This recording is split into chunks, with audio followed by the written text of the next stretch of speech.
Can we build dedicated and structured tools to help designers, to help builders, to help owners just understand what are the codes? Bring those together into one place, start to hyperlink them together, make it easy to read, access, copy, paste, print, talk to the HJ, talk to the owner or developer, talk to the consultants, and really just facilitate this exchange of conversation. Just trying to get a foundation where everyone's operating from the same information. We're not struggling to stitch together this patchwork of regulation and updates and amendments. Just simplify that layer so that the more interesting conversation can happen on top of that.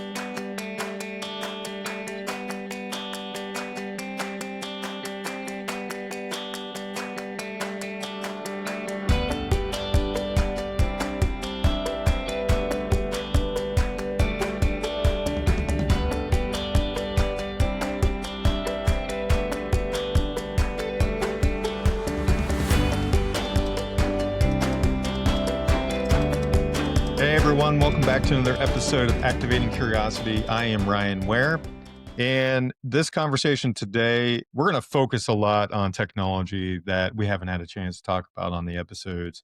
A new kind of way to look at technology, and with someone who has spent a career similar to mine background-wise, and finding a way to shift into it to solve some problems for all of you that are out in the industry.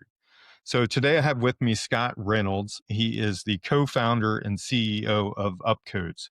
Hey Scott, how are you doing? Doing well. Thanks for having me on the show, Ryan. Looking forward to this conversation. Yeah, I appreciate you being willing to talk. I know I've been following yourself as well as your brother. When I was out in California and a lot of the work that you were doing, it sort of intrigued me because I was like, there's got to be a way to address how we access building codes at the time. And I think that's when I started spotting you and started communicating with you as well as your brother. So I appreciate this conversation and a lot of the work that you're doing.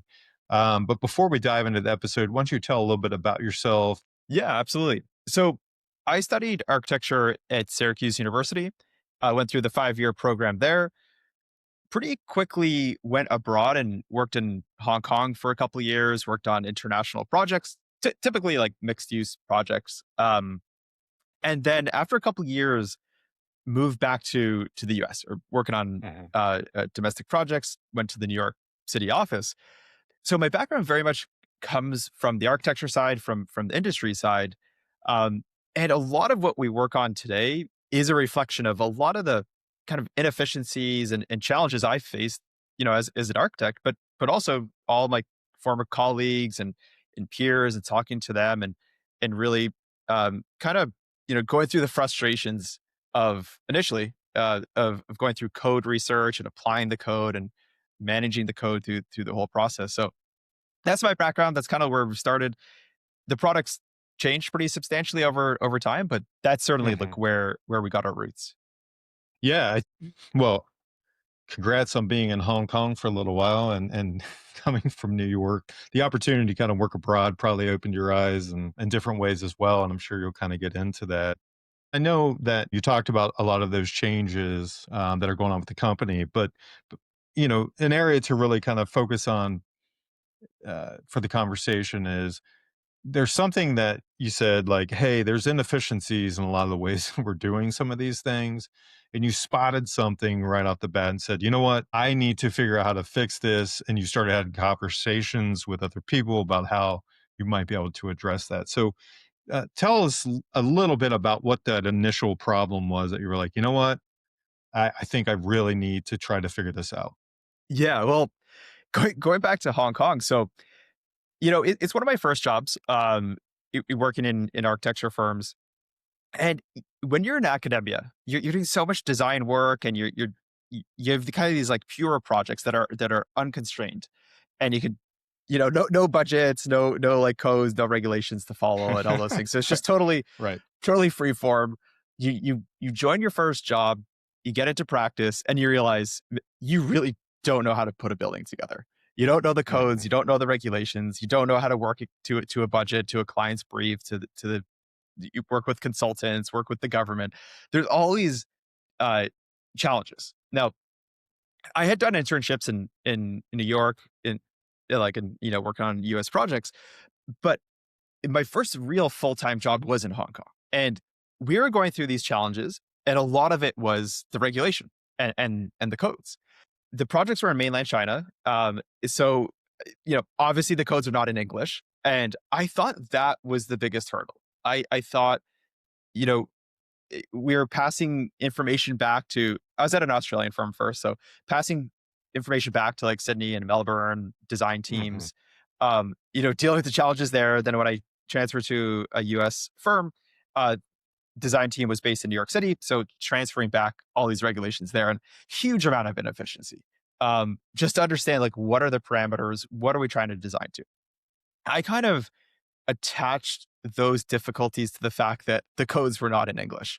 It is a different language. It's hard to get through. Um, so amongst other reasons, with that firm, I transferred to the New York City office. But I was really looking forward to, you know, what I thought would be more simple kind of world of regulations. But lo and behold, Hmm. the US is pretty advanced in the regulations. And yes, they're written in English, but they're extremely dense. They're extremely hard to work with. And there was no modern tools to do it. We were working with physical books in our office. We had like Right. binders where there's like the code updates and they have to insert. Then you're trying to navigate through amendments to the codes based on different jurisdictions. And it seemed like such an analog, uh, uh, kind of like very high friction workflow that really didn't need to exist. So Hmm. at that time, I talked to my brother. He was at another kind of like a technology startup at the time, Plane Grid, and I was asking him, I'm like, can we build software around this? Can we build dedicated and structured tools to help designers, to help builders, to help owners just understand what are the codes? Get, bring those together into one place, start to hyperlink them together, make it easy to read, access, copy, paste, print. Talk to the HJ, talk to the owner, developer, talk to the consultants, and really just facilitate this exchange of conversation. Just Hmm. trying to get a a foundation where everyone's operating from the same information. We're not struggling to stitch together this patchwork of regulation and updates and amendments. Just simplify that layer so that the more interesting conversation can happen on top of that. So that's Hmm. really like kind of the pain point that we were trying to solve at the time. Yeah.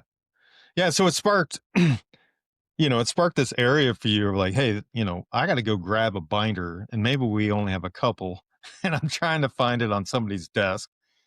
I, man, I can remember pages falling out. You got the little sticker you got to put on it to make sure it stays in the binder.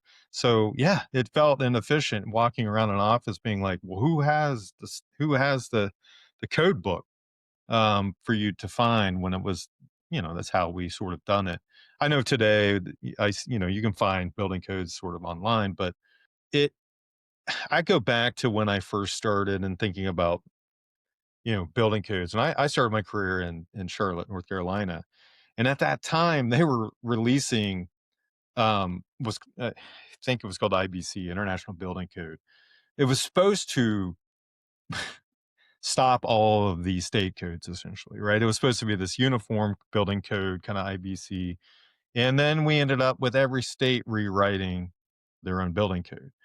So, as you stated, it's like when you come out of university and you start to practice, and part of your job is to understand fire and life safety and get it through a building code and what all the different materials are and how that's going to impact everyone. Like, it shouldn't be difficult, right? It shouldn't, like, hey, that's an ethical thing. It's a moral thing. Like, you've got to figure it out. But if it's hindering you to accomplish your task and get it done efficiently, all of those things, like, that drives down net profit. Like, all the things just keep burning hours and create frustration. So you spotted something I think that hits a lot of us as we started in this journey. Um, so you talked to your brother and you said, okay, like, there's got to be there's got to be a way to do this in a digital format. So talk about some of those kind of early days when you first started exploring this. Like, hey, was there Was there hesitancy? Were you getting feedback from other people who were like, yeah, this is a problem I really have? Like, how did you really stretch that lens into like, this is how we're going to attack it? These are the areas that are the primary focus. Yeah, and I think at the time we didn't realize how pervasive that issue was, and probably continues to be. So the initial part was just starting with some iteration of the product, and it was very crude, is very simple. I think at the Hmm. time it was. I think there was a few codes on it, but we were really focused on like New York City at the time, then expanded to California, and eventually we'd become statewide or countrywide. What one of the common themes, even to this day, is you start pulling on a thread. There's a pain point, there's a friction point or inefficiency in the industry, and you start trying to solve and build software around it, and you start to talk to a lot of the community and folks in the industry. But when you start pulling on that conversation thread, it just so many more pain points come up, more and more and Hmm. more. For instance, like I think we started with the building and accessibility code, and then people are saying, well, we need the fire code, we need the electrical code, we need all these other codes that are that that are referenced. So starting to bring all these together, and it's like, well, we need better ways to filter, we need to search, we need to project manage, we need to do collaboration around it. So it's it, the start point looks a lot different than where you end up, but I think once you start pulling on that thread, and it just the amount of feedback and user requests is pretty Hmm. substantial. I I will say like the community grew pretty quickly from the early days, and the larger the community, just the more voices and the more requests you're going to have. Um, Right. so just an interesting theme is how do you listen to and keep your finger on the pulse of what people care about, where the use cases are so diverse. You might have a homeowner who cares about a deck, let's say on their home, or maybe it's an architect working on multifamily residential, or an architect working on large scale commercial projects, or maybe it's a GC, or maybe it's a subcontractor, or the building department, the fire department. They all engage and interact with codes in very, very different ways. Hmm. And as a result, the user requests will be very, very different. Like, hey, can you think about solving this pain point? And it's been one of the really probably one of the most challenging things for us is when you have a finite amount of resources, where do you spend those resources? Which Right. which friction points do you work on today, and which ones do kind of deprioritize to tomorrow, or like or next year? I think that's the trickiest thing, is just the constant feedback and all these requests that you get. Right. So when you were doing that, was there, you know, more of a target audience, for lack of a better term there? You mentioned like homeowners to the architects. So when you first started, there was an MVP that you must have put in place based off some of those initials. That's when you began getting this feedback that was, like you said, a thread, but you started to get to a deeper root problem because of the feedback. You're starting to, maybe people are responding to that thing that's hot topic for them at that moment, like you said. I think that could throw initial software companies off a lot, is that, do you go so far off of your your targeted goal, um in what you set out to do? So I appreciate you kind of saying, hey, because that was part of that conversation of an obstacle. Like those obstacles might be coming up of like a lot of requests coming in from a lot of directions that aren't aligned with the exact direction that we were planning to go. But it started to open up this curtain of like, hey, this seems to be a repetitive theme. This seems to be a problem within the industry or inefficiency. So you were starting to see some of those things. Was that was the feedback and the ability to like address those, you know, everything is time is of the essence in this industry. So did that become like an obstacle for people to go like, I don't know, be slow to adopt this or slow to kind of see it as an opportunity to pull it into their firms and their use? Well, not to go down a rabbit hole here, but just to go back to what you mentioned about the target audience, or like the target market, and Hmm. and being focused. I think for us, what made it so much more challenging is that if we think about our underlying goal, it was just, and it continues to be, just make the codes accessible, make them Right. friendly, allow anybody who wants to understand what the codes are, to get in there and understand and work with the codes. That would lead to more, or safer buildings, more compliant communities, and more resilient communities. And the codes are always Hmm. changing and evolving. And you look at LA fires and things like that. Like how do we make more resilient communities? And I think that is from, no matter who you are, making the codes as accessible as possible and easy to work with. But when you have a goal that broad, I would say it doesn't give you the ability to say, okay, we're just going to focus on, say, like single family residential. Like you can't do that, because then you'd be turning your back on everybody else. And Right. if the mission is Right. just to get all these codes out there and help people through it, it is a delicate balance, because we want to help the architects as much as possible, but we want to help that homeowner who's trying to do a deck extension or understand like how to fireproof their home. But we want to help the GC, and we want to help the trades. Um, so that's where it comes so difficult. And Hmm. I think in a way, in a different universe, like if we were just focused on one segment, it would make the roadmap a lot easier and a lot more clear. Hmm. Um, but the horizontal nature, like the breadth of what we want to tackle, it makes that, I would say, substantially more challenging. But I think it, like that is what's Hmm. motivating to us. I think that's like a lot of the team comes from the industry.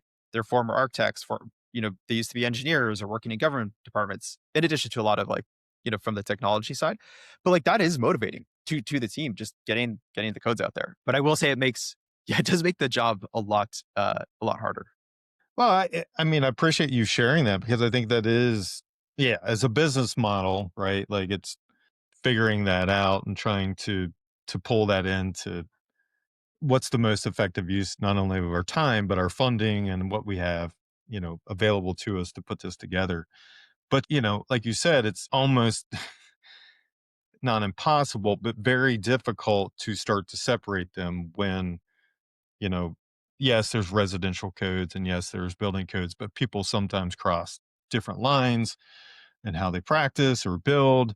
So creating that database, one, you said, let's make it accessible because right now, the way we've all kind of started in our professions, like it wasn't as accessible. So you started in New York, then you went to California. Were you seeing certain states say, or other, certain states be more receptive, whether it's the state itself or just the individuals within it, in order to get this to be beyond, just a local jurisdiction to an entire state to getting it into a region and expanding it? Um, like, did you find certain states being more adaptable to it and the people within it, or was everyone just like, hey, like I gotta have this? it's this is this has been something I've been wanting for a long time. Yeah, it's really interesting. I think the especially the fire departments and the building departments and planning departments, the tool itself is something I think they've wanted for a long time. And Hmm. now I can't say like for everyone it's really fast adoption, because there are people that for 20 or 30 years they've used physical books, and there's a certain workflow to that where dog ear and notes in the margins Yeah. and post-it notes, and you know there's that whole workflow. And um so but I would say because a lot of these government agencies are so deep in the code, and maybe they're an inspector and they're on site, and they have like 20 pounds of books in the trunk, and they're lugging around these code books. And if you can just pull up to date amended codes for that jurisdiction on your phone or your tablet, it just makes their life a lot easier. So I will say, um the the adoption within there has been quite smooth, and we work with departments across the country. I think where it's really interesting is the amendment authoring process. So, like you mentioned before, the different states, like while we were supposed to have this unified singular code that could be across Hmm. the country, like that's not where we're netted out.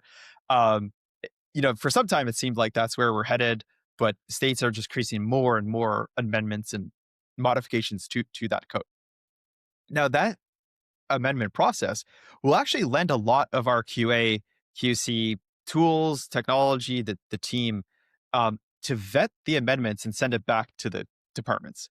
So if a department has started to author amendments and maybe they've released drafts or they've released like in advance upcoming amendments, our team and our processes will flag potential issues.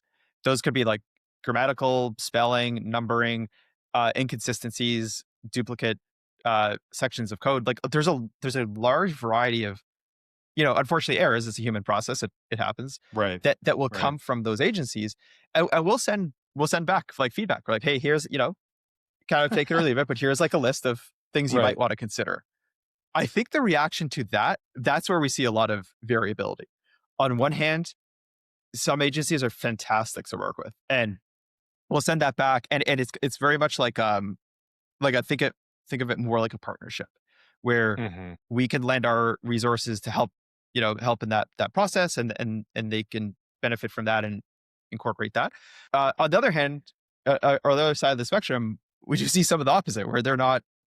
And I don't know if this comes down to an individual level, like maybe more work on someone's desk, but like, if we send them back a document, it says like, here's like 35, things you might want to look at in that draft amendments, or Yeah. like maybe even amendments that are live, but we think, you ought to take a look at. Some people don't react well to that. I don't know if they want to turn a blind eye to try to like, y- you know, Yeah. parse and make these as clean as possible, these changes and amendments. But that's where we see a lot of variation, I would say. Yeah. Well, it seems like it's that human nature for some of like, hey, I thought this was off my desk, and who are you to maybe tell us we're wrong, or you know, pick any emotions that kind of comes out of it. Um, who knows how that individual is feeling? So there, it sounds like there has been acceptance, maybe in an open-minded side of things, where they're open-minded about it. They see a real opportunity with it. They know in the end that it is about life safety, right? It is about protecting humans and all of that. So we need to make this accessible to everybody. We need to make sure that it's correct. I mean, that's the whole point of going through a code review is that, yeah, architects expect a correction letter, that's going to come back. And when a clean one comes back, it feels like a huge, huge victory because you don't want to fall back into line. So Scott, I know that you've mentioned before you guys have sort of expanded beyond that initial sort of approach with the building codes. Um, what else are investing your time in and starting to look at as far as problem solving? And like you said, it's very diverse and there's a lot of feedback that are coming into play. But like, what are some of those other things that have really caught your interest? And you're like, yeah, we see this as adjacent to what we're doing, but it's all tied, right? But it is another way of getting some of those efficiencies taken. Yeah, and I do want to mention one quick thing in terms of the code and the changes and the government officials. We changed on average over 12,000 sections of code every month. So across the country, when you look at all the different jurisdictions, it's over 12,000 sections of code will be changed on average. Hmm. And sometimes that goes up to like 18,000 a month. There's 40 people who just research, talk to HJs, um, go through that whole process of incorporating and studying and QAing and uh, all those changes. We were taking a look at 2025. They spent over 55,000 hours doing that. And you think about let's say like a local AHJ. They might have, a handful of people on staff who are Hmm. really busy. They have just a pile of applications on the permitting side, and maybe they have inspections to do. They don't have 55,000 hours to research and do all this.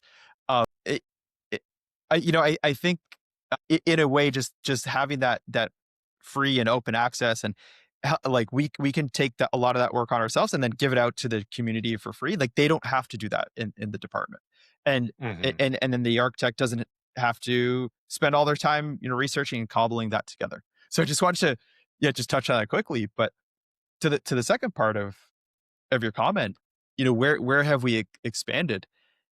I think the core competency of the team is aggregating very fragmented resources and then building streamlined workflows just to make that a lot easier. There were a lot of adjacent or continue to be a lot of adjacent workflows to codes that have similar fragmentation and kind of disjointed workflows. One of them was assemblies, so things like UL assemblies or GA assemblies. Another one was building products and materials, and then more recently specifications. But all of those have a degree of fragmentation. So you have to go out and stitch together a lot of different resources, pull it together. But interestingly, they all relate to one another. So the specifications highly dependent on the codes, like what is applicable and your certifications, the assemblies, or the products themselves, of course. Like what variants have been approved for a jurisdiction, what's available, what hits the performance criteria. Um, and then if you're looking at, say like building products, like going through and does that match the specification? Does it match what's available in your jurisdiction? So there's a lot Mhm. of these interdependencies that I think our team, has cut our teeth for many years doing in the codes. Now we're just kind of scaling that up to a lot more workflows. Yeah, I mean, they are so adjacent or intertwined. Like you can't separate the building code, like you said, from the specification. And if you got to get three equals, you got to go find, product manufacturers or building materials that all are in line with that. And you're going somewhere else. You're taking that step in another direction. And for those who, want to know how old I am, I was going to a library to grab the Sweets catalog, because the internet was new. So like now you now you can research things at a deeper level, on the internet. And, there is proprietary specs that people want to go grab, but there is a lot of time spent trying to marry those things together to know like this is something I want because aesthetically it's exactly in line with the design intent. But, hey, three products over here match it and the fourth one I want doesn't work within the code for some reason. Whatever that reason is. So you're starting to deep dive into this, platforms to, they do their initial building code review and now they're having, like you said, an aggregated form of data to start to align with, I'm assuming, some criteria that they're setting into there to go be able to search material, find out more information, and get those classification or certification information. Is that how I'm understanding? Exactly. Amongst other Okay. things too, like you're saying, like aesthetic quality, performance data, certifications, like EPDs. Um, Hmm. but to your point, like it can be really hard to go out and find like three equals, for instance. Hmm. Um, the amount of performance data you have to like look through what actually can match and fit in here. Um, yeah, is just we've seen it with our users, talking to the users, but it can be quite a challenge. And I Hmm. I think the real shame is when a new manufacturer has come out with a new product, and maybe it's more environmentally friendly, maybe it has better performance, maybe it's a better cost, lower embodied carbon, but the designer will not get there and realize they could actually choose that because they just simply don't know about it or they couldn't parse the documentation.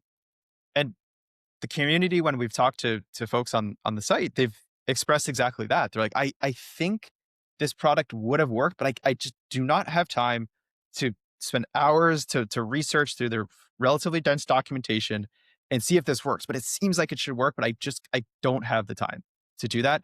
I'm gonna fall back on the product we used 2 years ago because we spec'd it, Hmm. we got the spec ready to go. We know it meets the bare requirements, and I think that's really a shame. Like everyone loses in that situation. The owner, developer loses because they didn't get the best possible product. The manufacturer loses because they couldn't, they spent all this time developing this great new product they that they can't now sell. And then the environment loses too, because now you have a product in a building that is not performing to the same extent that another product would have. Hmm. Yeah, I mean, you're starting to answer even the next question that I had, which is like, why is it so important for us to really kind of resolve this? And as you're getting into it, it's we are very time poor as an industry, and we end up, as you just described, going back to default mode. We just grab the tried and the true that worked in the last situation. Now, current situation may not be the same for that product that you specified or that solution that you specified 2 years ago, but you don't have time to research the new piece. So, as you're describing it, I hear a huge opportunity, one within jurisdictions of like, we don't have enough codes and plans examiners in jurisdictions now. And there's no cavalry coming. We're not filling, and recruitments for those areas aren't that high. Yes, there's other ways that we're looking to sort of resolve that. But as you're addressing it, finding ways to utilize technology that speed up our research process, right? This is what we're all talking about with AI, to aggregate that data in a way that allows us to actually be the one who makes the choice of the solution that we wanted to use, not punting on it because, oh, I don't have time to research it.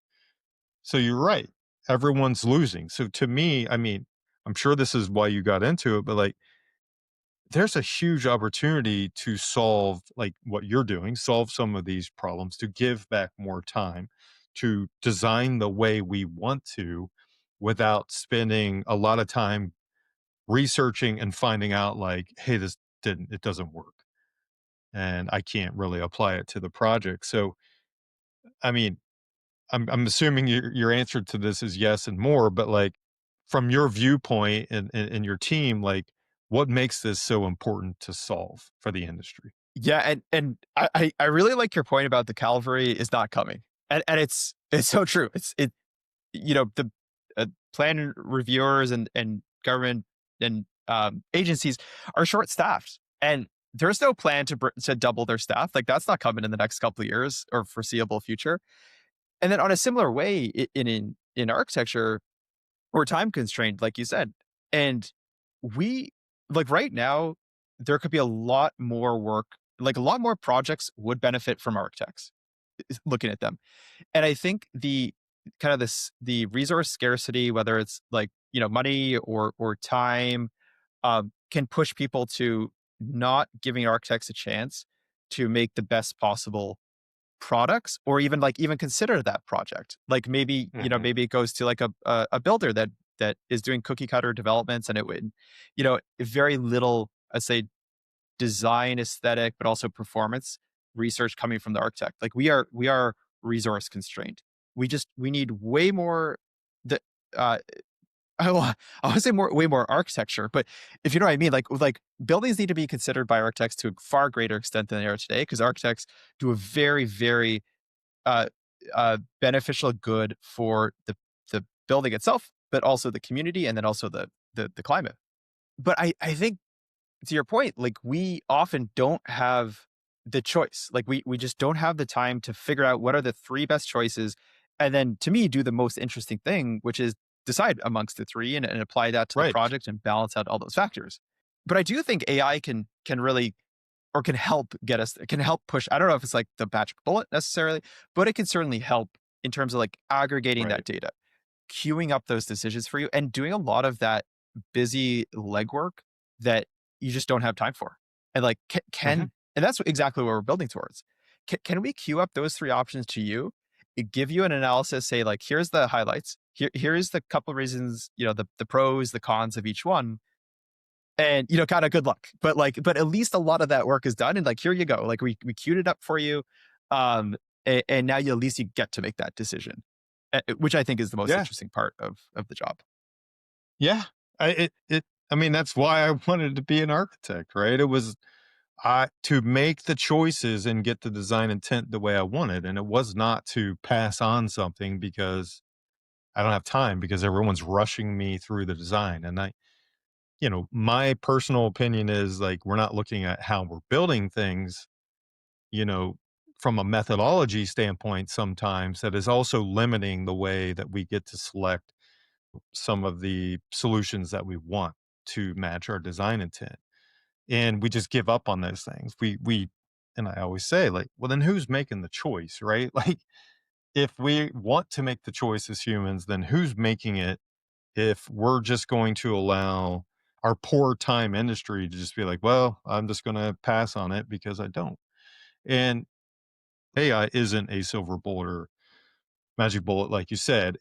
I see it as, instead of me needing to go pick up a sweets catalog back in the day, it arrives at my desk with, it knows like, hey, here's what you're looking for. Here's all the potential manufacturers. And when I say a sweets catalog, it was wasn't a binder, it was a hardback book.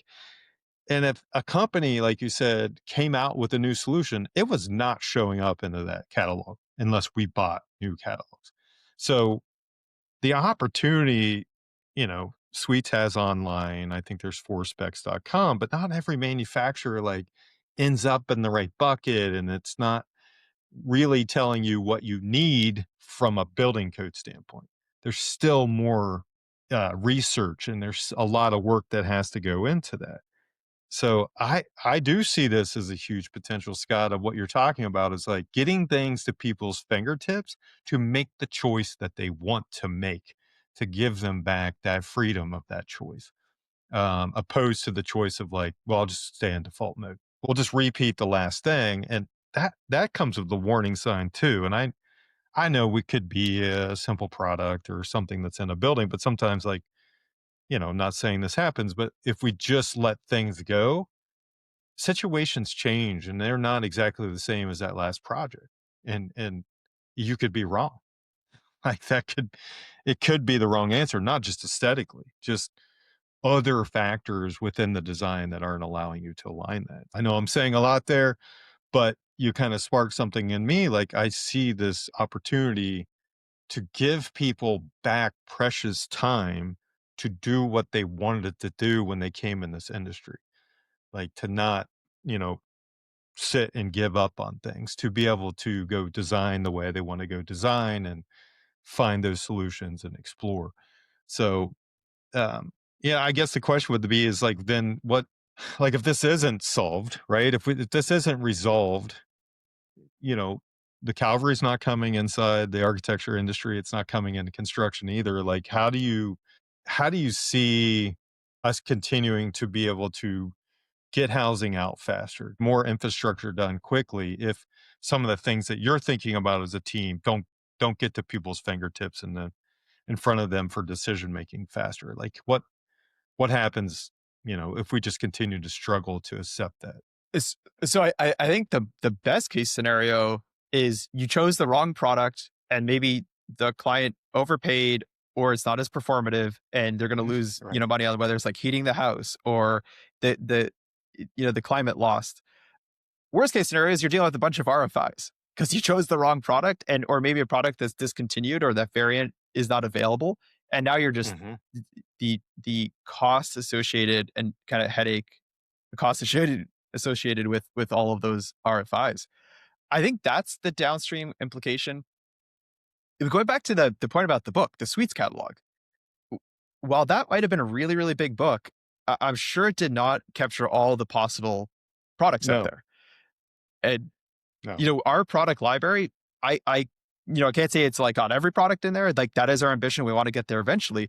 But on the way, we currently have over 800,000 products. It is enormous. And those products have Hmm. variants and they have different pieces. So I think only with modern technology can you actually parse the breadth of real like potential options in front of you. Right. Without assistance, you're really narrowing down the possible options like substantially down. And like we're saying before, like everyone loses in that case. Right. And I I would point out too, like we're talking about design primarily, like researching and documenting and drawing those products or like the assemblies. Another challenge is the installation because you Hmm. like let's say in a world like you actually chose the right product and it is the right product and you documented that and you got in the spec. By the time it hits the site and the builder is on site, they can break the spec or flip the spec not because they think the product's gonna be more performative, but simply because they've installed another product last year on a different project. Their crew is familiar with that product. They're friendly with the local distributor. They can get it on site. There's a variety of like real world considerations they have as an individual and a company that might override the best intent from the designer. So they Mhm. get on there, they say like, we're going to substitute, we're going to bring in something else. Maybe, yeah, maybe they'll petition to do that. So there's this whole kind of downstream consideration set as well. Like, how do we make sure Mhm. we find the right product? But how do we make sure that right product kind of persists through that process and actually gets installed the right way, and then actually goes through the building inspection and into occupation for the owner. Yeah. Yeah. Well, I mean, it goes back to that kind of like the three equal part, right? I always put that in because that's how public entities work, right? You got to have three equals. But if you think about pulling a spec out, it'll list, depending on where you are in master spec, right? Or how it's set up in your office, like it's going to list all of these different manufacturers. Well, if you have a spec writer and you're a designer over here, right? Like you might have different perspectives of those systems. You might select one and all of the other 8 or 10 get left in. Nobody's weeded it out. Nobody's spent time kind of figuring that out. And like you said, because it's in the spec, they have a choice to pick one of those. And you find out it isn't exactly what you wanted as a designer. So this is that piece that you were talking about. So, early on in the conversation was it is all connected. Codes, everything being within compliance, code compliant in there, the classifications to the certifications, all of those things, testing, that is critical to get aligned with the right aesthetic and the solution that you're trying to bring to your client. Well, it's a lot easier if you could be aggregated and you get it to three or four that going to work. And you're giving that contractor those three or four. Force them into submitting a submission request, right? Force them to submit it and make them run through the same exercise. Like, does this meet that criteria before you submit it? So, yeah, I do. This goes back. I think about all the time kind of spent doing this. This was a passion of mine. I love doing estimates and going through the specifications and getting all of those put together and weeding everything out. And I couldn't imagine the time. I might have actually made some soccer matches with my kids when I was a little younger because I had time back. And I think about how the industry engineers and architects and everyone else, like we said, we put a lot of hours in because we care about what we're doing and the value add that this industry brings to its owners and its communities. Like imagine spending the time on really high return areas, but having this solution like you're talking with UpCodes of linking all of these things together and how much time you would get back, how much areas of other parts of the business you could focus on and as individuals. So it just seems like there's a lot of pluses to it, for businesses to be looking at. So tell me, I am curious because you said this. I'm assuming that the manufacturers are almost the most receptive to make sure that these things are put in place and getting in front of people, like you said, to where they were invisible or could be invisible before. Yeah, and the reception has been really strong for exactly the reasons you're mentioning. Um, the the um the reception's been really good, but it's very interesting, and um, the set of challenges a manufacturer faces is very different. And for us, it was very new, and we learned and continue to learn a lot through the process. But Hmm. a lot of it is just getting the data about these products, and that sounds very simple, because you can go online and you can see a manufacturer's site. Well, actually, maybe this won't be surprising because people have probably worked with manufacturers, but there's a lot of information that's not on the website. There's Right. there's more up to date information. There might be new products coming in the pipeline that they haven't disclosed on the website. There's a lot of information that you currently can't find out without talking to a rep from the manufacturer. So we're working with them saying, okay, that may have been the way you worked in the past. You have architectural reps working or field services, and that's great. Like you should continue to do that. But there is a large segment of the population that they want to self-serve. They want to find and educate themselves on the products. They don't necessarily want to jump on the phone and spend a lot of time with a representative from 15 different manufacturers. So let them get the information themselves and queue up that information to make it as easy as possible. Um, Now, I think more often than not, that's just a technical challenge they have. They're like, we want to keep the website up to date. We want to get the information out there, but we don't have the pieces in place to do that. And that's Right. where we can come in. We say like, okay, we've built the system, the content management system. It's really easy to update. Our team can work with you, and we're just gonna get that data out there so people can see it for themselves. They can research themselves. They can leverage AI on that, and when they're ready, they can talk to you, and they'll reach out to your representative and just try to connect those dots a little bit more. Um, Hmm. but I will say it's really surprising with a lot of the folks we've on the manufacturing side we've talked to so far is when we're like, hey, like as a starting point, we're gonna get the data from your website and then we're gonna supplement that. And their response often is like, no, no, don't do that. The data on our website is not good. It's not high quality. We're gonna get you a better set of data. Which to me is a little bit surprising in the modern age, right? Like to have websites that are not reflective of the data and all the performance of the products out there. Um, but that is just the reality. So that Yeah. you know, it's a very simple pain point, but it's just getting the data out there and having it up to date and reflective of the actual products. And then we can like focus on the fancy workflows like AI suggesting products or like better filtering for looking at performance data or certifications. Yeah. Well, I mean, I'm not surprised by anything that you just said. I mean, I think, websites like everybody has to have a website, and then it kind of just becomes like the back door, and you're like, oh yeah, I forgot that's there. Maybe we'll update it because there's so many other avenues, and I do think there are gatekeepers for information, and I think in this industry, me personally, like the industry needs the access when they need the access. And I know we all want to know because we're all in business. Get that person in the CRM. I need to make sure that I'm calling them. I can remember people visiting my office and dropping stuff off and talk to me about epoxy flooring and making sure I spec'd it in the next job. And I'm like, I don't have epoxy floor and anything I'm working on right now, but I definitely will, get this into the library. That's how we, like you said, that's how we all used to do it. It's like you got to be present, you got to show up, you got to be at the top of the email. Well, we talked about choice and how everybody wants it, 800,000 different products, like that's a lot to go through.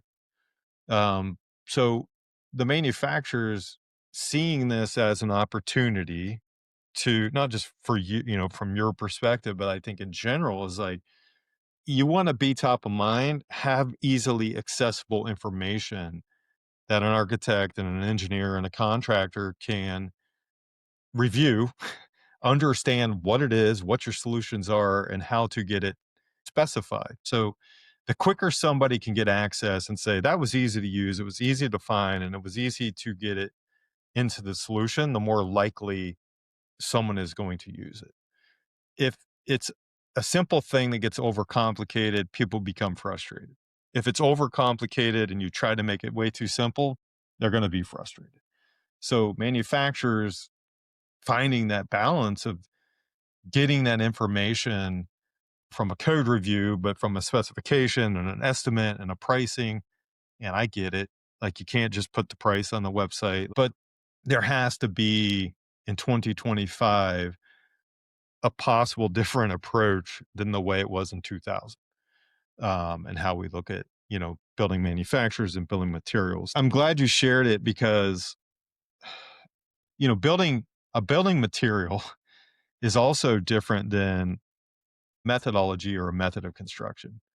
So I'm curious, like, just from a product standpoint, like we know kind of mass timber is really one of those things that's really starting to evolve.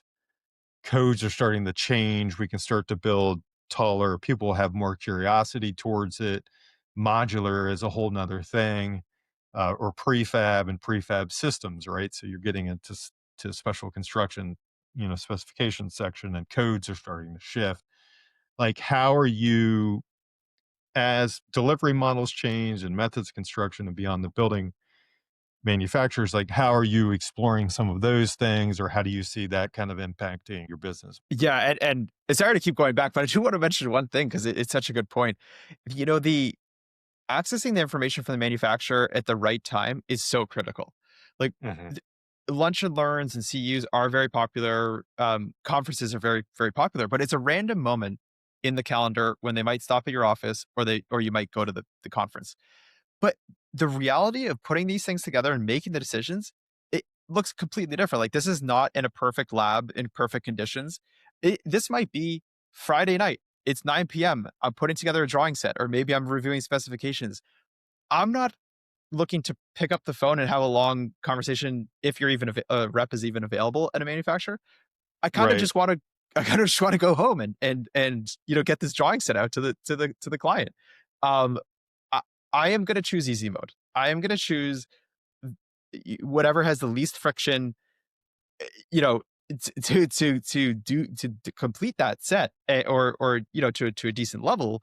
But those are like the realities of like in the field, or well, this is in the Hmm. office, but you know i- the reality of actually going through these, and you really have to meet the user where they are and just make sure they have the information they can actually access these things, and get it along to at least a reasonable place in Hmm. these moments that actually happen. Or maybe it's not late on a Friday, but you're hitting a deadline. Maybe you're 12 p.m. You have to submit this so the consultant has it. Like there are just realistic deadlines and time constraints we have to deal with and have to navigate in the industry. And blocking access to information, whether it's codes, whether it's products, or any of these things, is just an absolute hurdle to doing these things in the job. Uh, happy to jump to the second part. Yeah, Delivery no, go models ahead. Go ahead. changing, and uh, so I think it's really interesting. So everyone's gonna have a different experience, but it in my experience, the organization of a firm, you would have a lot of individuals who are very interested in different topics, and maybe they're pushing the envelope and bringing in this knowledge of like a new delivery model, or they're curious about a different area, or yeah, maybe it's like mass timber. Historically, at least from what I've seen, it's been very hard to share that information amongst the office, especially if you have multiple offices and across different regions. It can be very hard for an expert in, say, like Northwest Regional to share that with East Coast offices. So how do you think about capturing institutional knowledge, get like empowering individuals within the firm to push forward this research, and kind of break new ground, but then also share that back to the office, and have different individuals be able to leverage the kind of hive mind or institutional knowledge these organizations build up over time. The, that's an example from an architecture office, but if it's a building department, someone might do deep research on a sports stadium and like an unusual application they haven't dealt with before, and maybe another one could really benefit from that. Although those are so uncommon. Maybe I'll use like a hospital or something. Um, so ones they can really benefit from, but I feel like so much of the knowledge in the industry is siloed, whether it's information, across different organizations, but even inside organizations, it can be siloed. So now that's a really abstract answer to your question, but we really think about how do you capture the knowledge, that know-how, that's that hard-earned know-how, and how do you amplify individuals, whether they're, a seasoned Hmm. professional, or maybe they're, a little more fresh or green coming out of school. Yeah. Well, I mean, I think you're right in the siloed piece, and that the way the industry is shifting with architecture firms, as an example. There's a lot of mergers and acquisitions that are going on, and they're it's you got boutique firms, small firms, right, that exist. I kind of started feeling this and thinking this was coming when I left architecture, and it was 2013, to large firms. I mean, large firms spread all over the country. And you got me thinking about how somebody could utilize the system. So I'm assuming like a company is utilizing the software they can see as an entire company things that are going on, the research that's kind of happening, projects are kind of seen when they're able to aggregate that better. Like somebody, like you said, has done that, or in the Pacific Northwest, better understanding the mass timber. They're sitting in Indianapolis and want to do a library with mass timber in the same firm. They can pull data. The building codes within Indianapolis, right, is going to be different than the Pacific Northwest, but they're able to do that in a quicker manner. And you said something else. I think we all like to be guardians of information.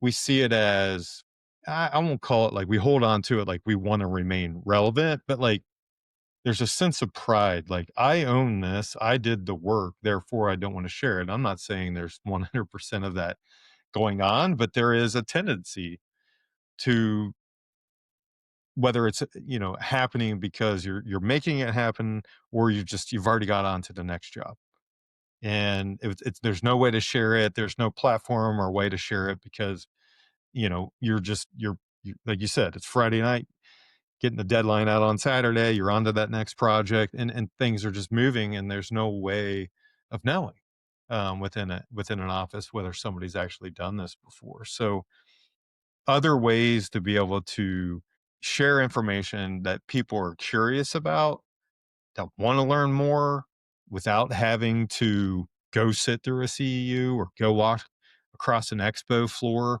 that they're going to forget about. And the times you got to dig through a business card to try to find the right contact to call or whatever, because you're trying to remember what was that company's name and what event was it that the person shared that information, opposed to being able to do deeper dive research on, I'm thinking this sort of solution, this is what I want in the project from a design contextual standpoint, to be able to aggregate that much quicker. So I find it all, well, jealous, not practicing anymore or not working in the industry as deep, like to have that sort of power at my fingertips, just the amount of time that I could have back, right? And sparking more curiosity and exploration.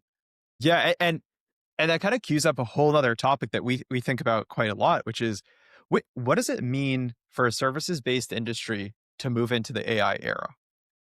Eh, Notably, how do we leverage AI within our firms to amplify our know-how? Because if you zoom out, what a lot of firms kind of trade on is their reputation, is their brand, but most importantly is their know-how.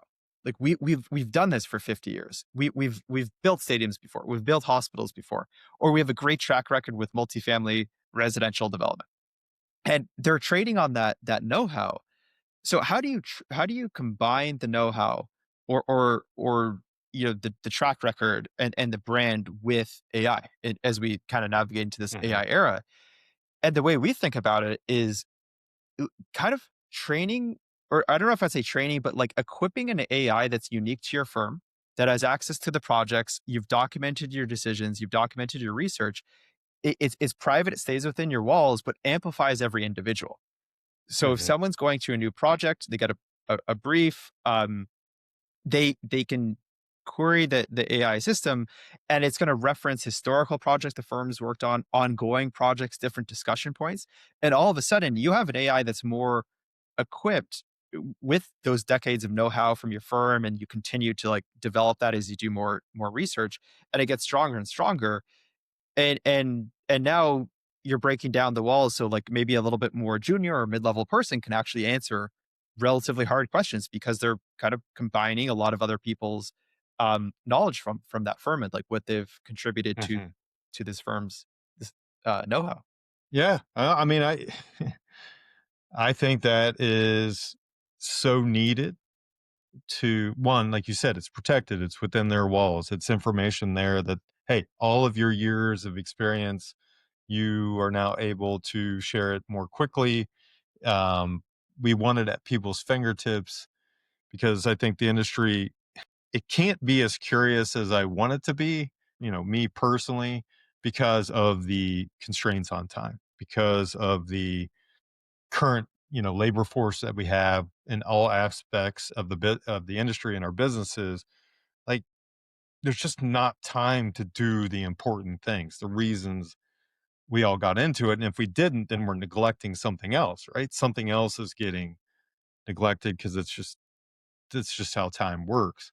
So, like you're saying, there is that's where AI, and I see a huge opportunity in it, is the humans still have the agency to define how you want to utilize it. You're treating it as all of those minutes that you've either punted on and not taken advantage of to explore something. You're getting those back because now you are asking a technology to do that for you. And I think that's one of those areas that firms can look at, construction companies can look at, building departments, manufacturers. The reason I called the podcast Activating Curiosity is because I don't think CEUs drive innovation. They don't drive curiosity. They get you a credit to go to listen to somebody. And like you said, no one's going to, they may remember, may not. It's not at the right time. So curiosity shouldn't really be a huge cost and a huge lift to answer a question, to have things at your fingertips, to have that accessibility that you're talking about. So 10 years in, you're starting to think about all the things that you're putting into place. AI is accelerating and all of these things, but from your vantage point for the industry, like, what do you think success looks like? I think that goes kind of back to where we started the podcast, and it's really delivering on that initial vision and mission, which is just getting all the information together, getting that into people's hands so they're queued up for the right decisions. Um, if we kind of boil that down to like one example, I really like the one we were talking about before, where it's like you have like you want to have three options and you want the three best options so you can choose. I think we've done our job well if we have queued that up to the end user and we represented all the possible options, the hundreds of thousands of options, whether that's codes, assemblies, building products, specifications. We've just queued up and taken away a lot of that kind of busy work that would prevent them from doing the rigorous research otherwise, and done that Mhm, rigorous research so we A, give them the best options, and then B, maximize the chances that it's the right choice. It's the choice the designer's happy with, the homeowner or developer is happy with, and then benefits the climate or makes just more resilient homes as well. mhm. So I think it's really just aggregating that information and just getting it into people's hands in as efficient and as streamlined a way as possible. And I will say that's intentionally vague because it could change. Like our Right, picture of that looked very different 4 years ago before modern LLMs burst onto the scene. Now it looks a lot different powered with AI, but who knows what that's going to look like in 4 or 5 years. But that's why we just stick to the core fundamentals of the vision. right. Well, I mean, I think what you're aiming to do is important for the entire industry, but I think what you're giving people back is, choice. like like you're giving them back the agency to begin to make choices where otherwise they might punt on it, they may never see it, they may never find it. And I know I've said this before in other conversations of like, that's been the biggest hurdle for us as an industry in talking with young designers or talking with engineers or anybody, even in construction, is like, take a contractor. We're getting specification sections that don't, like, none of this stuff exists. Manufacturers aren't like, no one had time to review it or this and that. And it's like, no one wants to do that. Like, no one got into this profession and this industry to, like, not be able to make all of the choices that we were aiming to make in order to design a space and a building and an environment the way we wanted to do it, meeting whatever criteria that the project was set out to do. So all of these solutions that are aiming to say, like you're doing, your passion is, look, I saw this and I said, this is a lot of wasted time. From, if it's just me, right? I have to think about all of the other millions of people that are in this industry. Like, this has to be, huge amount of dollars that are being wasted inside of firms, or wasted opportunity for choices. And I commend you on, taking a step back, having that conversation with your brother to be like, look, I recognize this. I see it as as an opportunity to try to help other people get back their, their opportunity to design and build the way that they wanted to. So, um, someone's listening and they're like, "Hey, I'm curious now. I want to take some action steps and kind of understand a little more, like what are some of those steps they could do? How can they continue to kind of activate their curiosity?" Well, I think they could, go on Google, throw us in there and up goes into Google and it'll take you to the site. So you can, there's so many free resources on there that you can just put to use, I think, or hopefully, right away to find this information and get in there and understand it a lot better. Um, but secondly, a lot of what we work on is from hearing from the community. Like we make a very big point to talk to folks in the community, uh, hear about their pain points. Like I was mentioned before, yes, it's hard because you hear a lot of different perspectives and requests, but a lot of what we focus on it just comes from talking with people. So we just love connecting with the community, whether it's at a conference, an in person event, over a Zoom call, over a webinar, whatever it is. We just love connecting with people. So I think on the one hand, it's just utilizing the resources that are there. And then on the other hand, it's just connecting and just kind of surfacing these problems to the limelight, putting a spotlight on them so we can focus on them. We've talked about a bunch today, but there's so many more and ones that Yeah. other people are going to tackle and think about. But we can't really do that if we're not conscious of the friction points. So it's just getting that discourse, just talking about it, surfacing it, putting a limelight on it so it can get tackled by us or by others. Yeah, I like that you shared that. It's that, we are going to just scratch the surface in our conversation, but I'm sure what would be helpful is that if there is someone out there listening and you do that research, kind of see what Scott and team have going on at UpCodes, that openness that you had, that open door sort of policy of like, hey, we can only improve this if you're willing to give us that feedback and try to help us understand like where your pain points are and those friction points. Like that's just so critical because I think a lot of times it's less that and more of like, well, that's what we have to offer and go from there. And that is fine in some instances, but with what you're trying to address, Scott, like you're saying, it's like there are a lot of different variables that are put into place because of the local jurisdictions, the state, all the different code requirements, all the different, other certifications and things that go into place. So you've got a heavy lift. You've stepped out of your architecture career, but you're still giving back to the industry and this, and your brother being willing to kind of dive in with you. I appreciate the fact that you guys, saw a problem and said, you know what? Let's take a shot at this, right? Let's see what we can do. You're 10 years in.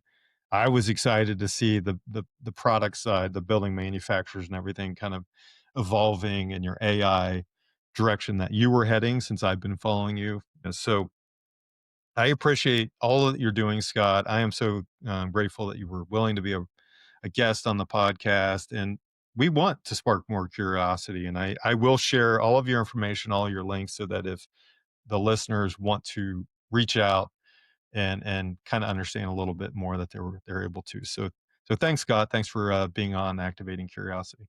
Well, thanks for having me, Ryan. And I really like the podcast. I like the fact people are getting on there. We're talking about how we can learn more and as you say, like activating curiosity and get in there just so we can motivate and have those discussions and discourse. I love the conversations today and looking forward to hearing all the future guests as well. All right. Thanks, Scott. Great, thanks. So that is the episode with Scott Reynolds with UpCodes. And I thought listeners would be interested in this one because building codes are such a vital part of everything that we do within design and construction. It is all about protecting the humans within the facilities, within the buildings and around the buildings. And, whether you're in architecture all the way through in manufacturing, all of those things that we talked about are intertwined. Like you can't look at designing a space in a project without linking it to building materials and methods of construction and solutions and those materials that are used within those areas without thinking about the building codes.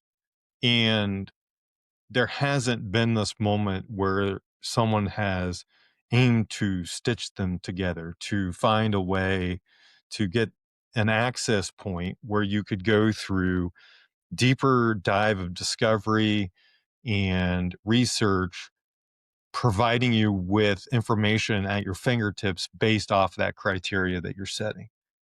Before it was going to a library, it was grabbing, catalogs off of a shelf. Then you got into the internet and we could do deeper, exploration from websites. But Scott brought that up as well. Like, websites it's junk in, junk out if websites are not updated routinely. If only half the information is there, you're only going to get so much access before you're hitting roadblock, before you're hitting that point where you now have to engage someone else. And I get it from a manufacturer standpoint. Like, you want to get a product out to someone, you want them to see what you're capable of, what makes you different than anyone else.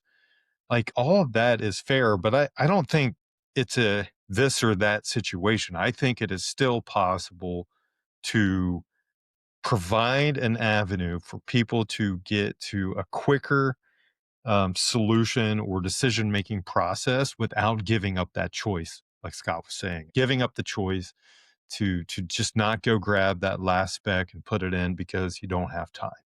Scott's team is really looking at this area of how to give everybody within the process of designing through construction and building review and local jurisdictions back more time to do the things that we as humans are more effective at doing, and things that we're passionate about doing, those things that are intrinsic to who we are, why we got into the profession in the first place. So I'm excited about where Scott and his brother and his team are going. I think that they have an area that they are focused on that others haven't really tried, or maybe oversimplified. But the thing that Scott said is explore and get within their community.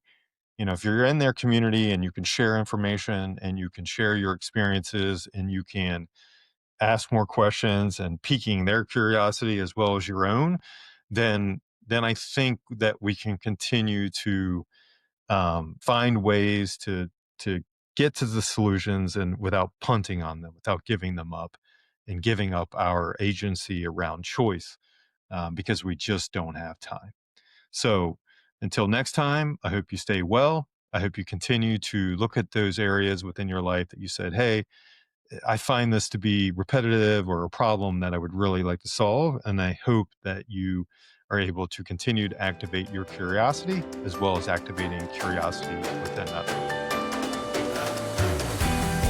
The Activating Curiosity podcast is brought to you by Connective Consulting Group and Connective Coaching, part of the Curiosity Building Experiences.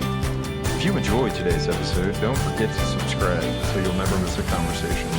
Share the podcast with your network to help us bring more curiosity to the construction industry. Interested in becoming a guest or a sponsor? Visit us at activatingcuriosity.buzzsprout.com for more details. Until next time, keep leading with curiosity.